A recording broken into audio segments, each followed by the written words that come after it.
ሎም በሚመለከትና ወፎች በአካባቢው ላይ መኖራቸውን በሚያረጋግጥ ሰዓት በእርግጠኝነት አቅራቢያቸው ላይ ደሴት እንዳለ ምልክት ሆኖታል። እናም የርቀት መመልከቻውን በመጠቀም አካባቢውን በሚቃኝ ሰዓት እውነትም ከፊት ለፊታቸው አንድ ደሴት ይገኛል። አሁን ላይ ግን በሚያሳዝን ሁኔታ ጀልባቸውን ይዘው ወደዛ ደሴት መሄድ አይችሉም። ለዚህ ደግሞ ዋነኛ ምክንያቱ ቦታው ላይ ያለው ማዕበል ሲሆን ወደዛ የመሄድ ፍላጎት ካላቸው ብቸኛው አማራጭ እየዋኙ መሄድ ነው። ዋንግና ሂያንም እዚህ ጀልባ ላይ ከመሞት እድላችንን መሞከር አይከፋም በማለት ወደ ውሃ ውስጥ ዘለው ገብተዋል። ከዛም ማዕበሉ እያማታ የአንዲት ደሴት ዳርቻ ላይ ያመጣቸው ሲሆን አሁን የሚገኙበትን ቦታ የሚወራለት የድንግሎቹ ደሴት ነው። ትዕይንቱ ሲቀየር ሴቶቹ ወንዶቹን ከበዋቸው ይገኛል። በጊዜውም ሂያን ገና ከመምጣቱ ለመግባባት ብሎም ለመነካካት ሞክሮ ስለነበር በሱ ምክንያት ሁለቱም የእንጨት እስር ቤት ገብተዋል።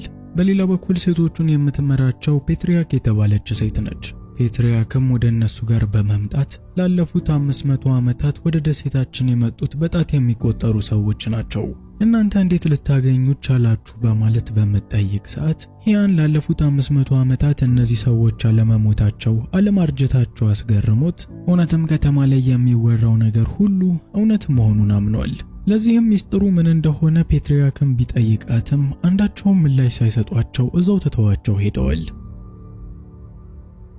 ይህ በእንዲህ እንዳለ ዋንግ ከሴቶቹ ደብቆ ቢላ በእጁ ላይ ይዟል። ይህንንም በመጠቀም ታስረው ከነበሩበት ፈተው መውጣት የቻሉ ሲሆን በቦታው ላይ በአንድ አይነት አቅጣጫ ከመሄድ ለመለያየትም ወስነዋል። በዚህ መሰረት ሂያን ጫካውን እየሄደ ነበረ። በጉዞው ምንም እድል ሳይቀናው ቀርቶ ሴቶቹ ባስቀመጡት ወጥመድ የተያዘ ሲሆን ወጥመድ ውስጥ ለገባው ሰውም ታስበው የተቀመጡ የኮክናት ፍሬዎች አናቱን ደብድበውታል። ይህ በእንዲህ እንዳለ በክፍፍሉ ወቅት ዋንግ የደረሰው ወደ ሴቶቹ መኖሪያ መሄድ ነበረ።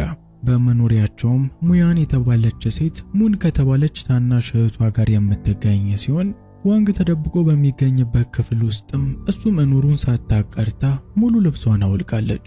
የሴቲቱ ዓላማም ሰውነቷን መታጠብ ነበረ። በሌላ በኩል ዋንግ ከዚህ የመውጣት ፍላጎት ስላለው ቀስ ብሎ ለማምለጥ እየሞከረ ነበረ። ይሁንና ትንሿ ሙን አይተዋለች። እሱም ልጅቷ እንደ ከተማ ልጅ መስለው በከረሜላ አታሏት ለመውጣት በሚሞክር ሰዓት ልጅቷ ጩኸቷን አቅልጣው ሁሉም ሴቶች ካሉበት እንዲመጡ አድርጋለች።